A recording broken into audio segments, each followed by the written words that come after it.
السلام علیکم ورحمۃ اللہ وبرکاتہ۔ دوستو، کل ہم نے فاعل کی بحث پڑھی تھی۔ فاعل اسے کہتے ہیں جو فعل کے کرنے والے کو بتائے۔ آج ہم مفعول بہ کو پڑھنے جا رہے ہیں۔ مفعول بہ اس اسم کو کہتے ہیں جو اسم اس کو بتائے جس پر فعل کا وقوع ہوا ہے، جس پر فعل واقع ہوا ہے، اس کو بتانے والے اسم کو مفعول بہ کہتے ہیں۔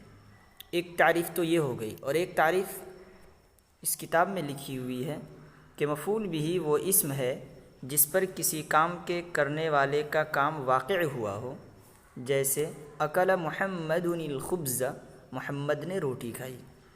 اس میں آپ غور کیجئے، الخبز مفعول بہ ہے کیونکہ اس پر کھانے کا فعل واقع ہوا ہے۔ دوستو، اکلا ایک فعل ہے جس کا معنی آتا ہے کھانا۔ محمد نے اکلا کو انجام دیا ہے، یعنی کھانے کے کام کو محمد نے انجام دیا ہے، محمد نے کھایا ہے۔ لیکن وہ چیز کیا ہے جس کو محمد نے کھائی ہے؟ اس چیز کو بتانے والا اسم ہے الخبز، یعنی الخبز یہ بتا رہا ہے، اس الخبز نے ہمیں بتایا کہ محمد نے کیا کھایا ہے، محمد نے روٹی کھائی ہے، لہذا الخبز اس چیز کو بتا رہا ہے جس چیز پر کھانے کا فعل واقع ہوا ہے، لہذا الخبز کو مفعول بہ کہیں گے۔ اسی پر کھانے کا فعل واقع ہوا ہے، اسی چیز کو کھایا گیا ہے، لہذا ایسے کو مفعول بہ کہتے ہیں۔ آپ اس کے علاوہ دوسری مثال سے بھی سمجھ سکتے ہیں، جیسے ضرب زید عمرا۔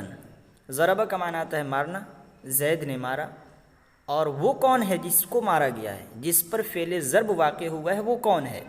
تو اس جملے میں عمر ہے، وہ ضرب زید عمرا، زید نے عمر کو مارا، لہذا ضرب فعل، زید فاعل اور عمر مفعول بہ ہو جائے گا۔ اسی طریقے سے نصر زید عمرا، زید نے عمر کی مدد کی۔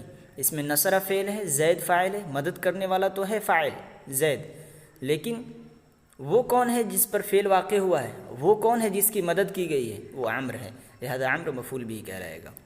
اصل تو آج مفعول بہ کی بحث ہمیں پڑھنی تھی، لیکن مفعول کے 5 قسموں میں سے ایک مفعول بہ ہے، تو جب مفعول بہ کی بحث ہم نے پڑھی تو ضرورت یہ محسوس ہوئی کہ مفعول کی بقیہ 4 قسموں کو بھی پڑھ لیں، اس لیے ہم نے مفعول بہ کے علاوہ جو 4 قسمیں ہیں ان چاروں کو آپ کے سامنے لانے کا ارادہ کیا ہے۔ تو دوسری قسم ہے مفعول مطلق۔ مفعول مطلق وہ مصدر ہے جو فعل کے بعد آئے اور فعل کے ہم معنی ہو، جیسے ضربت ضربن۔ دوستو، اس میں ایک لفظ مصدر آیا ہے، مصدر کا معنی آپ نہیں جانتے ہیں۔ مصدر کہتے ہیں اس اسم کو جس اسم سے فعل نکلتے ہیں۔ ہم نے پڑھا تھا فعل ماضی، فعل مضارع، فعل امر، فعل نہی، لیکن یہ سب ایک مادے سے اور ایک مصدر سے نکلتے ہیں، لہذا وہ اسم جس سے یہ سب فعل نکلتے ہیں اس کو مصدر کہا جاتا ہے۔ جیسے فعل، یفعل، افعل، لا تفعل، فعل مضارع، فعل ماضی، فعل نہی، فعل امر، یہ سب ایک مصدر یعنی فعل سے نکلے ہیں، فعلن سے، فاعل لام، تو یہ فعلن یہ مصدر ہوگا۔ اسی طریقے سے ضرب، یضرب، اضرب، لا تضرب، ماضی، مضارع، امر، نہی، اس کا مصدر ہے ضرب، لہذا وہ ضرب جو ہے وہ ضرب یضرب کا مصدر کہلائے گا۔ نصر ینصر، اس کا مصدر نصرن ہے، نصر ہے۔ تو خلاصہ یہ ہے کہ ہر فعل کا کوئی نہ کوئی مصدر ہوتا ہے، تو جو مصدر ہوتا ہے اس کا معنی وہی ہوتا ہے، اور وہ مصدر اگر اپنے فعل کے بعد آئے تو اسے مفعول مطلق کہتے ہیں۔ جیسے اس جملے میں دیکھیے آپ، ضربت فعل ہے، اس کے بعد اس کا مصدر ضربن آیا ہے، لہذا اس ضربن کو مفعول مطلق کہا جائے گا۔ اس میں ضربن مفعول مطلق ہے، اس کا معنی ہوگا میں نے مار ماری۔ ضربن کے معنی مارنا آتا ہے، اور ضربت میں نے ماری، ضربن میں نے مارنا، مارا، یا میں نے مار ماری، اس طریقے کا معنی کر سکتے ہیں۔ مفعول مطلق جو ہے وہ 3 مقاصد کے لیے آتا ہے۔ پہلا مقصد فعل کی تاکید کے لیے، جیسے ضربت ضربن، میں نے خوب مارا۔ ضربت ضربن کا معنی میں نے مار ماری، یعنی میں نے خوب مارا، یہ معنی ہوتا ہے۔ ضربن یہاں پہ تاکید کے لیے آیا ہے۔ اور کبھی مفعول مطلق آتا ہے کام کی نوعیت بیان کرنے کے لیے، میں نے کس طرح وہ کام کیا، یا فلاں نے کس طرح وہ کام کیا، یہ نوعیت، کیفیت بتانے کے لیے آتا ہے۔ جیسے جلست جلست العالم، میں عالم کی طرح بیٹھا، اس میں جلست یہ مصدر ہے جلست کا، اور یہاں پر یہ نوعیت اور کیفیت بتانے کے لیے آیا ہے کہ یہ جو بیٹھنے کا کام ہوا ہے وہ اس کی کیفیت کیا تھی، اس کی کیفیت عالم کی طرح تھی، لہذا یہ جلسہ کیفیت بتا رہا ہے، اور یہ مصدر ہے جلستو کا، لہذا اسے مفعول مطلق کہیں گے۔ جلست جلسۃ العالم، میں عالم کی طرح بیٹھا۔ یہ دو مقصد ہوا۔ تیسرا مقصد مفعول مطلق لانے کا، کام کی تعداد بیان کرنے کے لیے، جو کام ہوا ہے اس کی تعداد کتنی ہے، کتنی مرتبہ وہ کام ہوا ہے، اس کا معنی بتانے کے لیے کبھی کبھی مفعول مطلق آتا ہے۔ جیسے جلست جلستن کا معنی ہوگا میں ایک نشست بیٹھا۔ جلست جلستن یا جلستن دونوں مصدر ہے جلستو کا، یہ جلستن یہاں پہ کام کی تعداد بتا رہا ہے، لہذا یہ مفعول مطلق کہلائے گا۔ جلست جلستن، میں ایک نشست بیٹھا۔ مفعول مطلق کے 3 مقصد آپ نے پڑھ لیا۔ اب مفعول کی جو باقی قسمیں ہیں اس کو بھی جلدی جلدی پڑھ لیتے ہیں۔ تیسری قسم ہے مفعول لہو۔ مفعول لہو وہ اس میں جس کی وجہ سے کام کیا گیا ہو، جیسے ضربتہ تادیباً، میں نے اس کو ادب سکھانے کے لیے مارا۔ اس میں ضربتہ جو ہے، ضربتہ فعل، ہو فاعل اور تادیباً مفعول لہو۔ کیوں؟ اس لیے کہ اسی کے لیے مارنے کا فعل واقع ہوا ہے۔